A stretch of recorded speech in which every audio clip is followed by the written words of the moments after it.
किंतु ये तो बताया ही नहीं कि ब्याह कब करोगे। हमारे बाल योगेश्वर जी ने पूछा और फिर कहा पता नहीं कितनी जहर खाएंगी और चुड़ैल बनेंगी।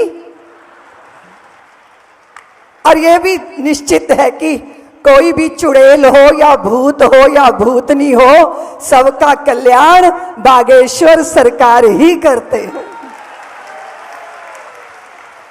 अब फिर मुझे तो इतना चाव है, बुआ जी हूं ना, तो बारात में तो मुझे जरूर जाना है।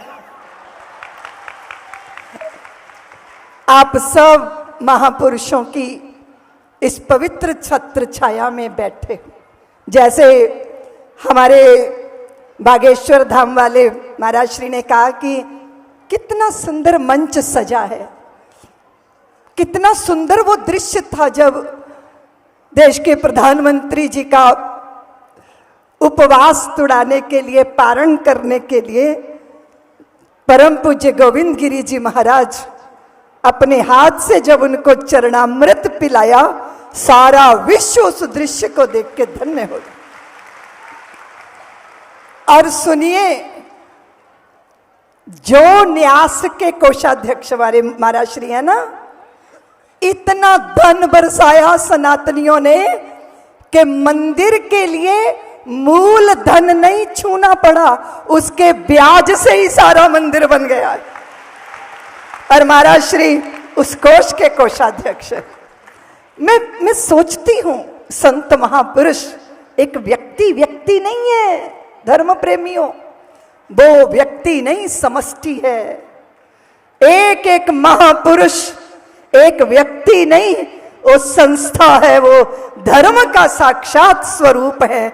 लेकिन उन संतों के प्रति और हमारे मंदिर के पुजारियों के प्रति जो लंबे काल तक फिल्मी दुनिया ने सैटेलाइट चैनलों के द्वारा सीरियल वो जितने भी दिखाए गए, उसमें संतों को बलात्कारी और पुजारियों को शराबी दिखाया गया। और हम सब ये देखते रहे कि विधर्मी बड़ा दयालु है, लेकिन सनातनी साधु महात्मा ब्राह्मण पंडित वो बड़ा अत्याचारी है।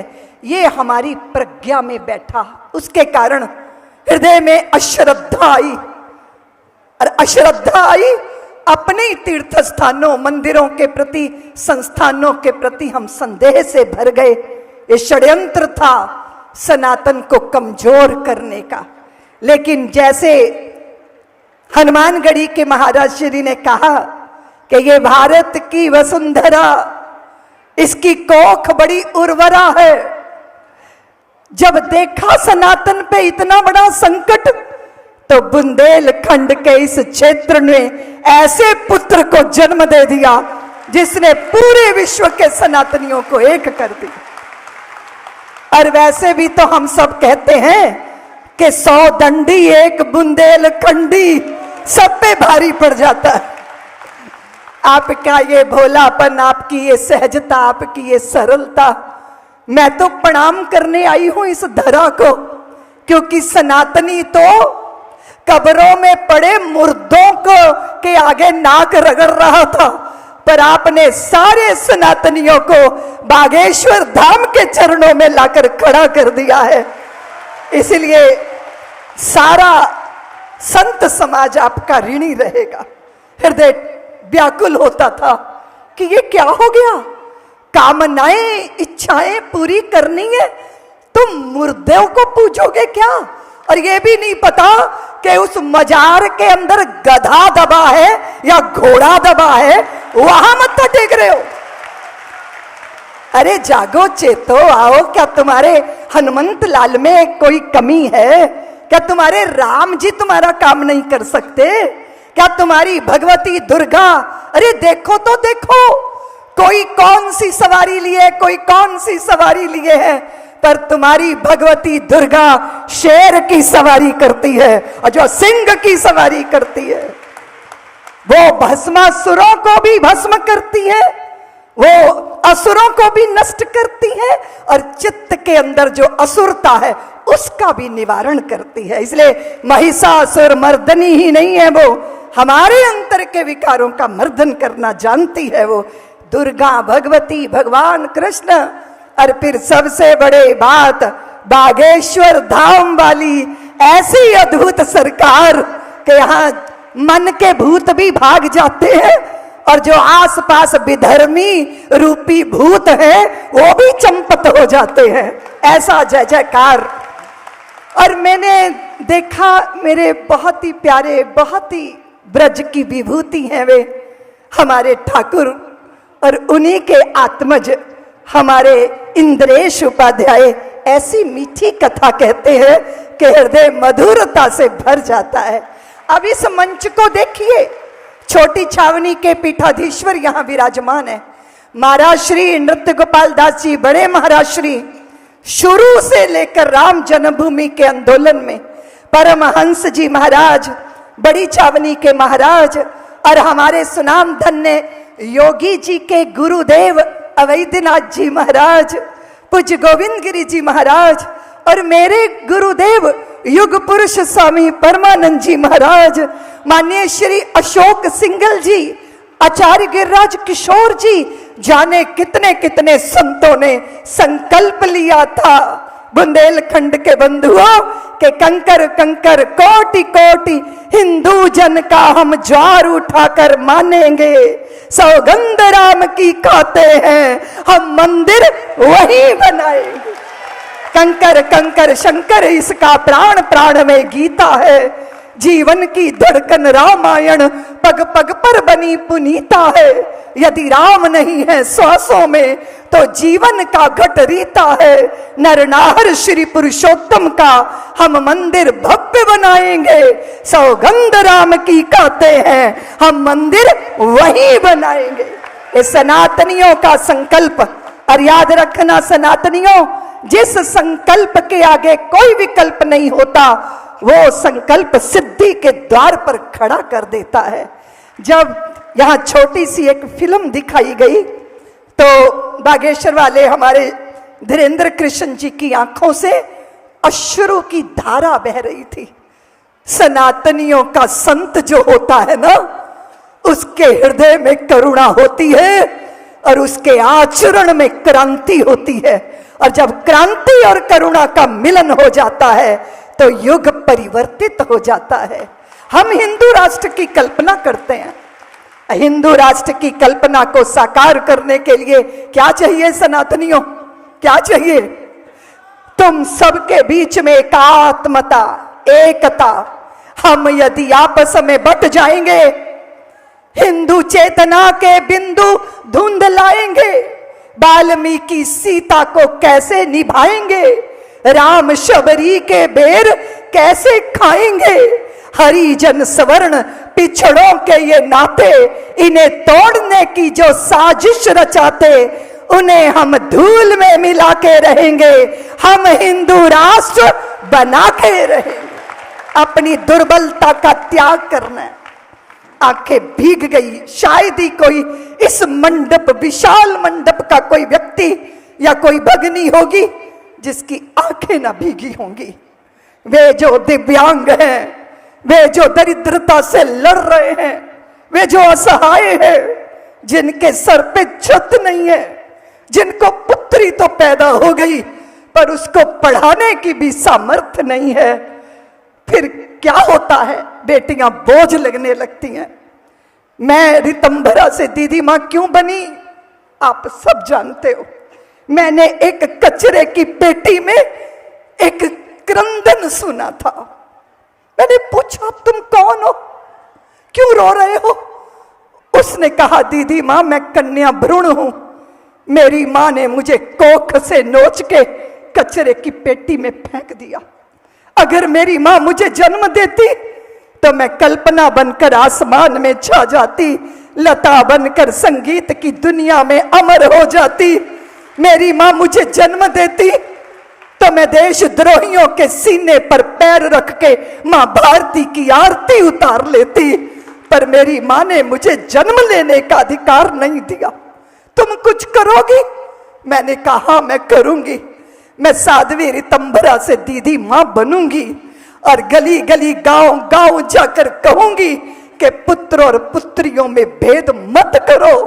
पुत्रियां भी पुत्रों से बढ़कर गौरव दिलाती, 7 समुंदर पार रहकर भी अपने मां पिता के प्रति शुभ भावों से भरी रहती हैं। कितनी विपरीतताएं। बीच का समय तो ऐसा था कि बेटी की हत्या हो रही है, पेट में बेटी की हत्या हो रही है। क्यों हो रही है? क्योंकि विवाह कैसे होगा, कौन स्वीकार करेगा, कहीं बलात्कार की शिकार ना हो जाए। हम ऐसे समाज का निर्माण करें जहां पुत्रियों के लिए वातावरण सहज हो। और उसके लिए क्या चाहिए? उसके लिए हमें धर्म सत्ता चाहिए, हमें हिंदू राष्ट्र चाहिए, सनातन की जय जयकार चाहिए, चित्त में संस्कार चाहिए। इतनी विपरीतताओं के बाद भी मैंने देखा कि बोए जाते हैं बेटे पर उग जाती हैं बेटियां, पढ़ाए जाते हैं बेटे पर पढ़ जाती हैं बेटियां, और एवरेस्ट की चोटी पे धकेले जाते हैं बेटे पर चढ़ जाती हैं बेटियां। वो विपरीतताओं के बीच अपनी जगह बनाती हैं। लेकिन ऐसा वातावरण, ऐसा समाज हमने क्यों बनाया? हम हिंदू राष्ट्र की बात करते हैं तो फिर ये भी तो देखना होगा, अपने दूषणों को भी तो दूर करना होगा, चरित्र का आधार भी तो चाहिए होगा। स्वामी विवेकानंद को इटली की एक स्त्री ने कहा था कि विवेकानंद, मैं बहुत सुंदर हूं, तुम भी सुंदर हो, बुद्धिमान हो, मेरा हाथ पकड़ लो, मैं तुमको वादा करती हूं कि तेरे जैसा पुत्र पैदा कर दूंगी। तो विवेकानंद जी ने छूटते ही कहा था कि देवी, मेरे जैसा तो मैं ही हूं, तुरंत अभी से मेरी मां बन जाओ और मुझे अपना पुत्र स्वीकार कर लो। यह है सनातनी चरित्र, यह है सनातनी आदर्श। और फिर आप जानते हो बुंदेलखंड के बंधु भगनी, ये 5म बुंदेलखंड का महोत्सव हो रहा है। बेटी ही तो थी बुंदेलखंड की जिसने दोनों हाथों में तलवार पकड़ी थी। दुनिया कहती है स्त्री को ममता ले डूबती है, पर बुंदेलखंड की पुत्री ने उस ममता को पीठ से बांधा था, घोड़े पर सवार हो गई थी और घोड़े की बागडोर को दांतों में दबा लिया था, दोनों हाथों में तलवार पकड़ी थी। 1200 अंग्रेजों के मुंडों को काट काट के मां भारती के सम्मान की रक्षा करने वाली वो झांसी की रानी बुंदेलखंड की ही तो पुत्री थी। उसने निश्चित कर दिया, स्त्री मां होना और राष्ट्र के लिए अर्पित होना कैसे होता है। बुंदेलखंड वालों, आप सब जानते हो, हम गीत गाते हैं तो रोम रोम पुलकित होता है। क्या गाते हैं? कि देश से है प्यार तो हर पल ये कहना चाहिए, मैं रहूं या ना रहूं, भारत ये रहना चाहिए। बुंदेलखंड की पुत्री ही तो थी वो जिसने कहा मैं अपने पिता का पता नहीं बताऊंगी। वो 11 वर्ष की थी, अंग्रेजों ने आग की ज्वालाओं में झोंक दिया, नाना साहब का पता बता, नाना साहब का पता बता। उसने कहा नहीं बताऊंगी, मर जाऊंगी, नहीं बताऊंगी, क्योंकि मेरे से बढ़कर मेरे पिता के शरीर की कीमत है। और वो 11 वर्ष की बेटी का पिता के लिए जौहर हुआ था। वो बुंदेलखंड की ही पुत्री थी। और फिर जानते हो तुम क्या है भाव, क्या है भाव? मैं चली आ जाऊं तो मेरे पीछे क्या होना चाहिए? सिलसिलाए बाद मेरे यूं ही चलना चाहिए, मैं रहूं या ना रहूं, भारत ये रहना। हमारे आदरणीय बागेश्वर धाम के पूज्य धीरेन्द्र शास्त्री जी ने निश्चय किया है इस निश्चय को पूरा करना होगा। मुट्ठी बांध के हाथ खड़ा करके संकल्प कीजिए, पुत्रियों के साथ दुराव नहीं करोगे। संकल्प कीजिए, सारे समाज की पुत्रियां पुत्र मेरे हैं। संकल्प कीजिए सनातनियों कि तुम्हारी श्रद्धाएं किसी विधर्मी के प्यार के चक्कर में पड़ के टुकड़ों टुकड़ों में बटकर किसी अटैची के अंदर बंद नहीं की जाएंगी। उसके लिए माताओं को अपनी संतान को संस्कार देना है। मुट्ठी बांध के हाथ खड़ा करो बुंदेलखंड के बंधु भगनियों, और मेरे साथ कहो कि हम सनातनियों के बच्चे, ये भेड़ों की तरह मिमियाओ मत, शेरों की तरह बोलो, बोलो हम सनातनियों के बच्चे तुलसी के पौधे हैं, और तुलसी के पौधों को वासनाओं की शराबों से नहीं, संस्कारों के गंगा जल से सींचेंगे। संस्कारों के गंगा जल से सींचेंगे। संस्कारों के गंगा जल से सींचेंगे।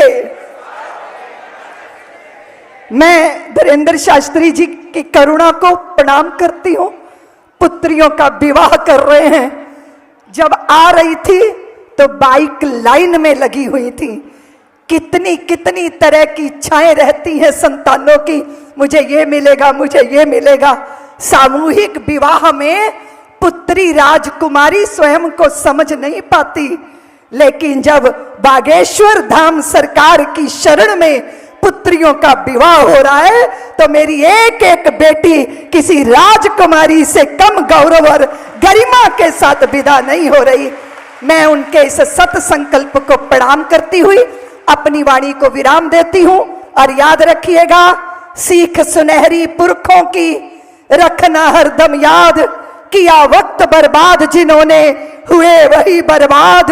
कठिन काल में वीर कभी भी पीठ नहीं दिखलाता, या तो हंसा मोती चुगता या भूखा मर जाता। शुभ कर्मों के बिना कभी भी हुआ नहीं निस्तारा। जीत लिया जग उसने, जीत लिया मन जिसने, उसने जीत लिया जग। बस इस संकल्प के साथ चलिए, अपनी रवानी को बना के रखिए। भारत हिंदू राष्ट्र है, इसकी घोषणा कीजिए। और हिंदू राष्ट्र सनातनियों के संस्कारों से, प्रतिबद्धता से, हमारे मंदिर का धन विधर्मियों के पास नहीं जाएगा।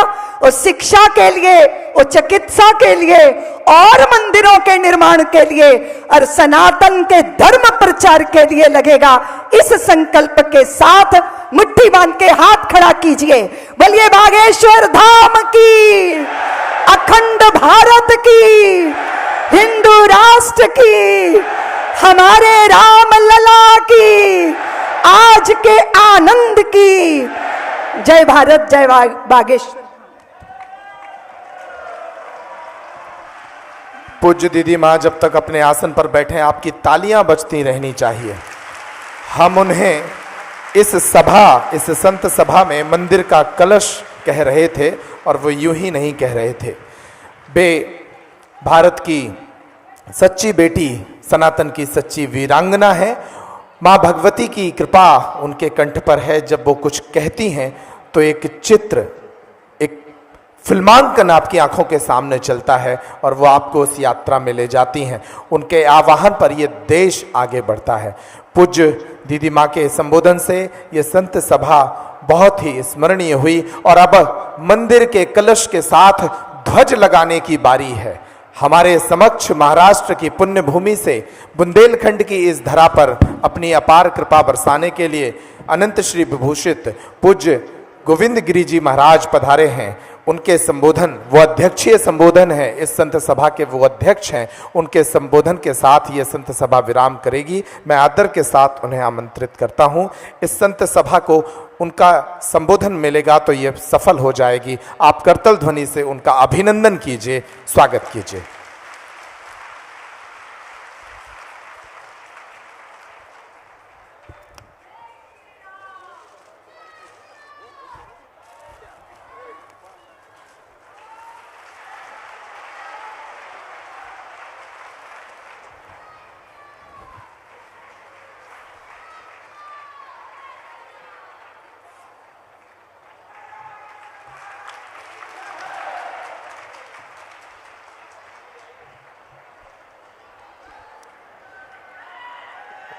महाराज जी अपने साथ महाराष्ट्र से वो पगड़ी भी लाए हैं। पूज्य महाराज श्री के आशीर्वाद के लिए, उनके अभिनंदन के लिए करतल ध्वनि से इन पलों का स्वागत कीजिए। पंचम बुंदेलखंड महोत्सव अपने वैभव की ऊंचाई पर पहुंच रहा है।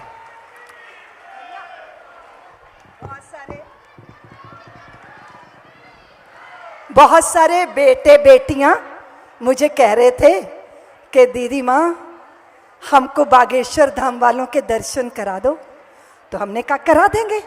बोले डर लग रहा है, वो मन की जान जाते हैं, मन में तो बहुत गड़बड़ गड़बड़ है। हमने कहा वहां जाकर मन का विकार भी दूर हो जाता है। मेरे को करतल ध्वनि करिए धीरेन्द्र कृष्ण जी के लिए, क्योंकि भारत का युवा उनसे मिलना चाहता है, उन्हें छूना चाहता है, उनके साथ बैठना चाहता है। इसलिए आपने ऐसी क्रांति की है कि ये भारत भूमि युगों युगों तक आपकी ऋणी रहेगी। हाथ ऊपर करके ताली बजाइए। महाराज श्री ने इतनी सुंदर पगड़ी सजा दी है, लगता है अभी दूल्हा बना के ले चले बारात में।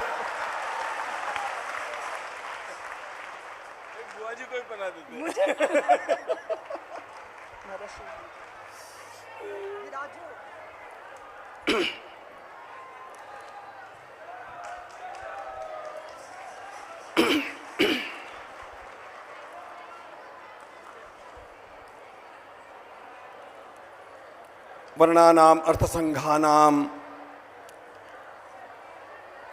रसानां छंदसामपि मंगलानां च कर्तारौ वंदे वाणी विनायकौ। नमामि सद्गुरुं शांतं सच्चिदानंद विग्रहं पूर्ण ब्रह्म परानंदम ईशमानंद वल्लभम। प्रपन्न पारिजाताय तोत्रवेत्रैकपाणये ज्ञानमुद्राय कृष्णाय गीतामृतदुहे नमः।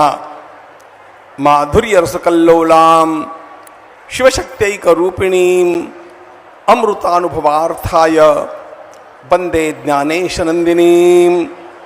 यस्य वेदमयी वाणी यस्य देवमयी तनुः यस्य ब्रह्ममयी दृष्टिः स गुरुः पातु मां सदा। आपदामपहर्तारं दातारं सर्वसंपदां लोकाभिरामं श्रीरामं भूयो भूयो नमाम्यहम्।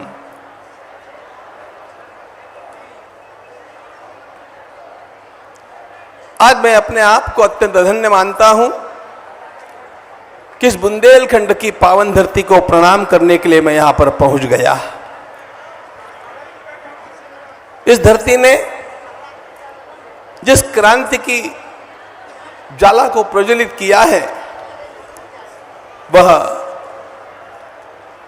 निश्चित रूप से अब आगे ही आगे बढ़ती जाएगी, ये विश्वास है, क्योंकि यह आजादी का अमृत काल है। और यह अमृत काल, यह आजादी का अमृत पर्व, यह हमारा पर्व है, यह सनातन का पर्व है, यह भारत माता का पर्व है और यह राम राज्य का पर्व है। माननीय प्रधानमंत्री महोदय ने इसे अमृत पर्व कहा और इस अमृत पर्व का, इस अमृत काल का शुभारंभ वास्तव में उस दिन हो गया जिस दिन भगवान रामलला अपने स्थान पर अत्यंत गौरव के साथ विराजमान हो गए। वह दिन अब भारत का एक क्रांतिकारी दिन माना जाएगा। संपूर्ण भारत के इतिहास में सबसे श्रेष्ठ स्वर्ण क्षण कौन सा? ऐसा प्रश्न एक बार मुझे छात्रावस्था में पूछा गया था परिसंवाद में, और मैंने कहा क्षण तो बहुत है, लेकिन सर्वोच्च क्षण वो है जिस दिन छत्रपति शिवाजी महाराज सिंहासन के ऊपर विराजमान हुए। छत्रपति शिवाजी महाराज का सिंहासन पर विराजमान होना यह इस देश की संस्कृति का टर्निंग पॉइंट था, यह वलन बिंदु था। सर्वत्र इसी प्रकार की धारणा बन चुकी थी कि अब कोई सनातनी राजा नहीं बन पाएगा, लेकिन एक सनातनी सिंहासन पर विराजमान होकर के इतिहास की धारा को बदल दिया। और वो बदलते बदलते इतना बदल दिया कि सारे विश्व के इतिहास में यह कार्य कभी नहीं हुआ कि यवनों के आक्रमण के पश्चात उस देश की संस्कृति की रक्षा हो पावे, वहां की इमारतें पुनः निर्माण की जाए, अथवा वहां के प्रार्थना स्थल वापस खड़े हो जाए। संपूर्ण इतिहास में ऐसा कहीं पर भी नहीं हुआ। लेकिन जो इतिहास में कहीं पर नहीं हुआ वो भारत में हुआ। ईरान मिस्र रोमा सब मिट गए जहां से, अब तक मगर है बाकी नामो निशा हमारा। कुछ बात है कि हस्ती मिटती नहीं हमारी। कुछ बात है। भगवान श्री राम लला का अपने स्थान पर विराजमान होना यह साधारण बात नहीं थी, ऐसा कहीं पर भी नहीं हुआ। लेकिन ये क्यों हो पाया? यह संजीवनी मंत्र कहां से आया? यह संजीवनी संतों की तपस्या से और संतों की वाणी से आई है।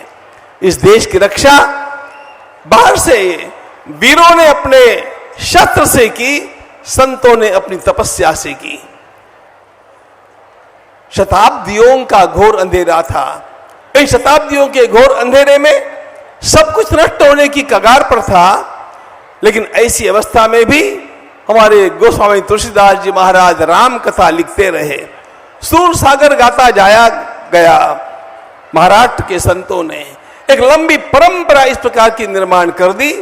नहीं, देश के हर प्रदेश की हर भाषा में संत खड़े हो गए और संतों ने इस चेतना को चेताया और इस चेतना को जीवित रखा। इसका परिणाम पुनः हम लोगों ने वो समय देखा भगवान श्री राम अपने भव्य मंदिर में खड़े हो गए।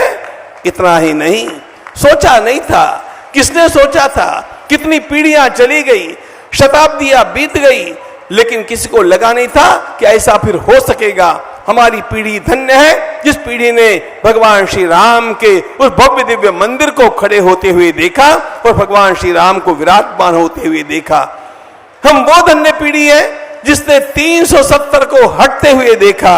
हम वो पीढ़ी है। किसने सोचा था विश्वनाथ कॉरिडोर काशी में बन जाएगा? किसने सोचा था कि उज्जैन का महाकाल इतने दिव्य स्थान पर पुनः विराजमान हो जाएंगे? लेकिन ये सब होता गया। इसका कारण संतों की तपस्या चलती रही। दीदी मां ने अभी जो कहा, हम लोगों की मानसिकता को बदल दिया गया। हम लोगों को हमारे ही विरोध में खड़ा कर दिया गया। हमारे साधु संत, हमारे सारे महात्मा, हमारे पंडित लोग, हमारे पंडा लोग, हमारे पुजारी लोग, ये सब समाज को चूसते हैं। इस प्रकार का दृश्य निर्माण कर दिया गया। बागेश्वर धाम की यह विशेषता है कि उन्होंने इसमें भी क्रांति का बिगुल बजा दिया और इस शंखनाद से बता दिया कि संत समाज की सेवा के लिए है। हमारे मंदिर संस्कारों के केंद्र है और हमारे मंदिर इस प्रकार की क्रांति का शंखनाद करते हुए इस देश को आगे ले जाएंगे। मित्रों, आज मैंने राघवेश्वर महाराज को पहली बार सुना और जब सुना तो मन बाग हो गया। अरे कोई तो भी सत्य बोलने वाला होना चाहिए और इस सत्य को इतने मुखरता से उन्होंने कहा, इसका मुझे बड़ा आनंद हुआ।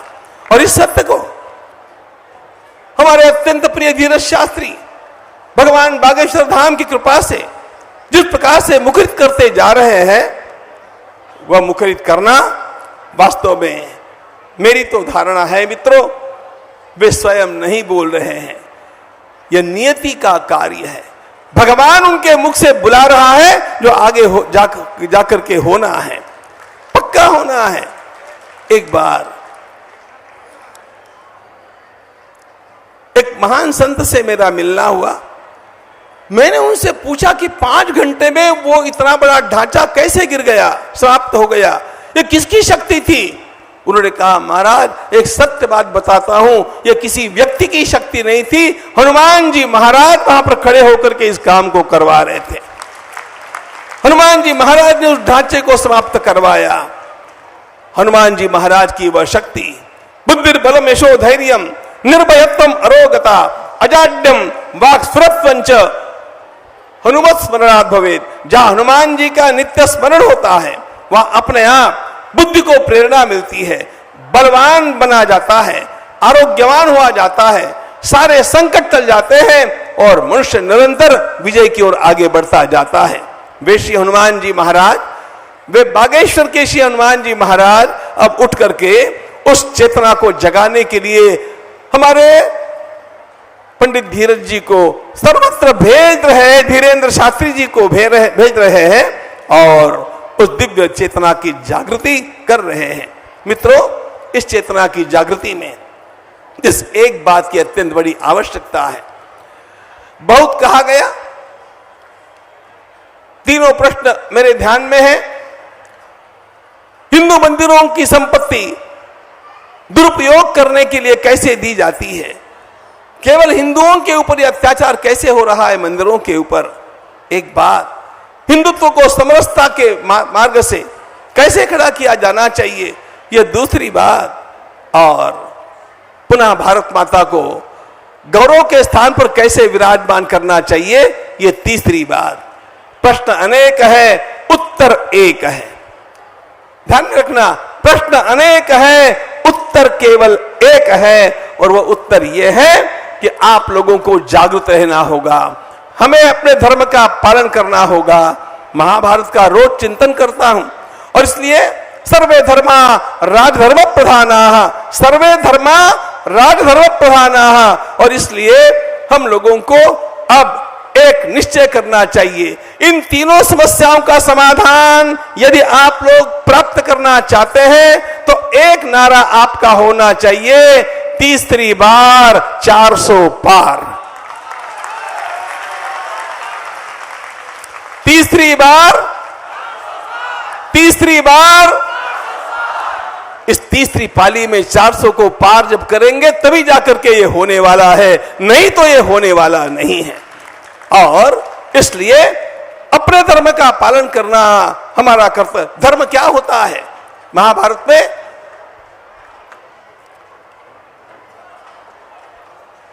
तप की व्याख्या की गई। सारे साधु महात्मा तपस्वी है। तपाचरण क्या होता है?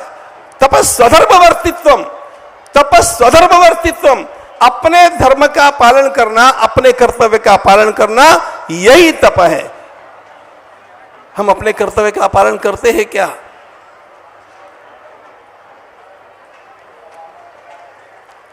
बड़ी बड़ी घोषणाएं करके, बड़े बड़े नारे दे करके, बड़े बड़े सम्मेलनों से काम नहीं होगा। मित्रों, आने वाले 100 दिन अत्यंत महत्वपूर्ण है। हमें मतदान की ओर ध्यान देना होगा। मतदान के माध्यम से ये सारे काम होने वाले हैं और इसलिए आज से ही उस तपस्या में लग जाइए, घर बार छोड़ करके निकलिए।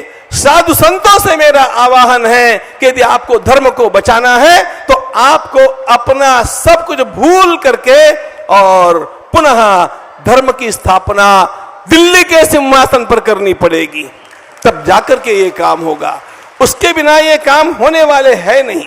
बाकी हम सब लोग सब कुछ कर लेते हैं, लेकिन मतदान के दिन कहां होते हैं पता नहीं। ध्यान ये रखना चाहिए कि हम लोगों को इस बारे में अत्यंत सावधान होना चाहिए। मैं किसी पार्टी का नाम तो लूंगा नहीं, हमने कभी कोई पार्टीबाजी तो की नहीं। मैं ये नहीं कहूंगा कि किस पार्टी को मत देंगे, लेकिन मैं आपसे ये अवश्य कहूंगा, उनको मत दीजिए जो मंदिर बनाते हैं। रामलला को जिसने लाया वे इसके पात्र हैं। ध्यान रखना चाहिए। मतदान उसके लिए होना चाहिए जो स्वयं गोहत्या बंद करने के पक्ष में है। मतदान उनको होना चाहिए, उनको पुनः सिंहासन पर विराजमान, जो हिंदू हित की रक्षा करेगा वही देश पर राज करेगा। हिंदू हित की रक्षा करेगा, हिंदू हित की रक्षा करेगा, हिंदू हित की रक्षा करेगा।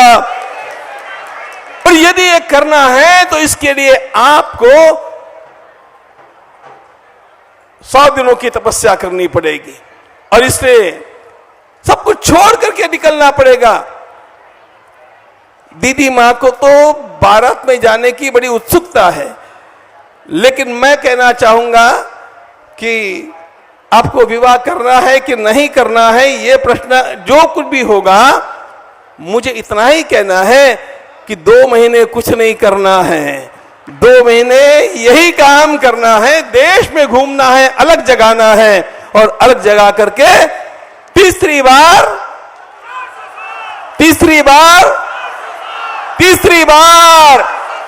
यह करेंगे तो ही सब कुछ होने वाला है, इसके बिना कुछ भी होने वाला नहीं है। आप लोगों को लगेगा कि ये राजनीति की बात है, राजनीति की बात नहीं है, ये राजधर्म की बात है, और यह हमें हमारे भगवान वेद व्यास जी महाराज ने सिखाया है। पांडव एक बार चर्चा करते हुए बैठे थे, भगवान श्री कृष्ण चले आए, पूछा क्या चला है? धर्मराज ने कहा युद्ध करना धर्म होगा कि धर्म नहीं होगा, इसका विचार चला है। महाभारत का अध्ययन करता हूं महाराज। भगवान श्री कृष्ण ने कहा धर्म की चर्चा छोड़ो, विजय कैसे मिलेगा इसकी चर्चा करो, विजय प्राप्त करना ही आज का धर्म है। यह इस समाज के ध्यान में आना चाहिए। हमें विजयी होकर के रहना है, हमें विजय को प्राप्त करना है। मित्रों, 370 ऐसे ही नहीं हटा, राम जी का मंदिर ऐसे ही नहीं बना, काशी विश्वनाथ का जीर्णोद्धार ऐसे ही नहीं हुआ, महाकाल का वह देवालय इतना सुंदर ऐसे ही नहीं बना। यह सब बन सका, इसका कारण इसके पीछे अत्यंत बड़े त्याग की लहरें उठी है। और वह त्याग, बड़ा त्याग करने की बात मैं आज नहीं करूंगा, प्राणार्पण करने की बात मैं आज नहीं करूंगा, उसकी आवश्यकता नहीं है, लेकिन संकल्प की शक्ति जगनी चाहिए, इच्छा शक्ति सुदृढ़ होनी चाहिए, समय देना चाहिए, राष्ट्र को जगाना चाहिए। मैंने यहां पर सुना, यहां के कार्यकर्ताओं को नींद नहीं, समय पर भोजन नहीं, उनको नींद की परवाह नहीं, खाने की परवाह नहीं, बिना सोए, बिना खाए पिए, बिना किसी बात की परवाह किए जब यहां का साधु काम करेगा तब जाकर के हिंदू राष्ट्र खड़ा होगा महाराज, तब जाकर के खड़ा होने वाला है। अरे हिंदू राष्ट्र खड़ा क्या होना है? वास्तव में भारत हिंदू राष्ट्र है ही, भारत हिंदू राष्ट्र था, भारत हिंदू राष्ट्र है, हिंदू राष्ट्र तो रहने वाला है। हो क्या गया है? हिंदुत्व की पहचान हिंदू भूल गया, हिंदुत्व की पहचान हिंदू के भूल जाने के कारण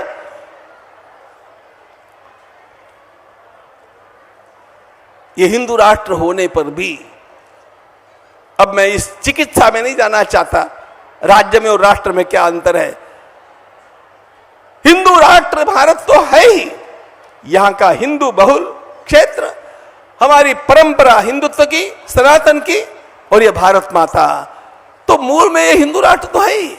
इसका साक्षात्कार अगली पीढ़ियों को न होने की व्यवस्था कर दी गई और इसको आत्मविश्वास विहीन कर दिया गया, इसको डराया गया और यही कहा गया कि आपका इतिहास यह केवल पराभव का इतिहास है, पराभव का नहीं, यह संघर्ष का इतिहास है। और यह संघर्ष का इतिहास नहीं, यह जीतने का अमृत काल है, यह जीतने का अमृत पर्व है। और इसलिए मित्रों, यह हिंदू राष्ट्र है, इसका साक्षात्कार लोगों को कराने की आवश्यकता है और उसके अनुसार हिंदू हितों की रक्षा करने वालों को सिंहासन पर लाने की आवश्यकता है। ये जहां जहां होगा वहां वहां अपने आप ही सब कुछ संपूर्ण विश्व के कल्याण के लिए उपयोगी होगा। ये ध्यान रखना। हिंदू राष्ट्र क्या होता है? हिंदुत्व का एजेंडा क्या है? हिंदुओं को सत्ता में आकर के करना क्या है?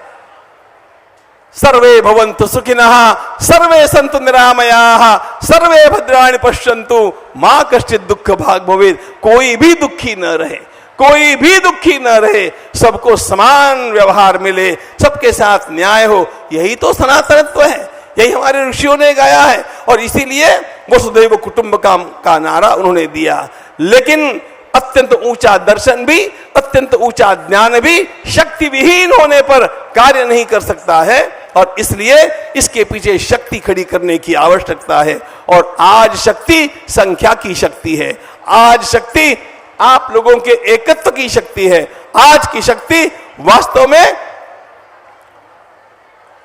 संगठन की शक्ति है और आज की शक्ति जागरण की शक्ति है। यो जागार तम ऋचक कामयन्ते, जागते रहिएगा, कहीं गफलत से कुछ हो ना जाए, ये देखते रहिएगा।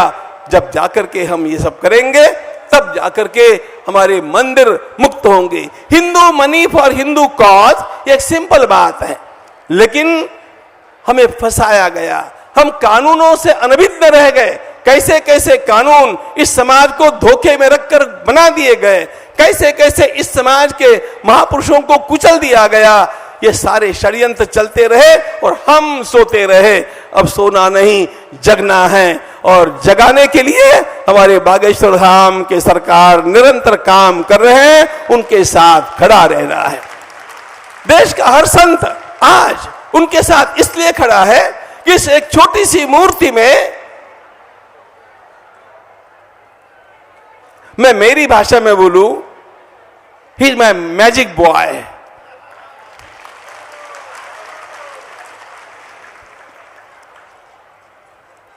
इतनी सारी क्षमता भगवान हनुमान जी ने भर दी, और इतनी सारी क्षमताओं के माध्यम से इतने सारे कार्य होने पर भी धन्य है उनके भीतर अहंकार छू भी नहीं गया है।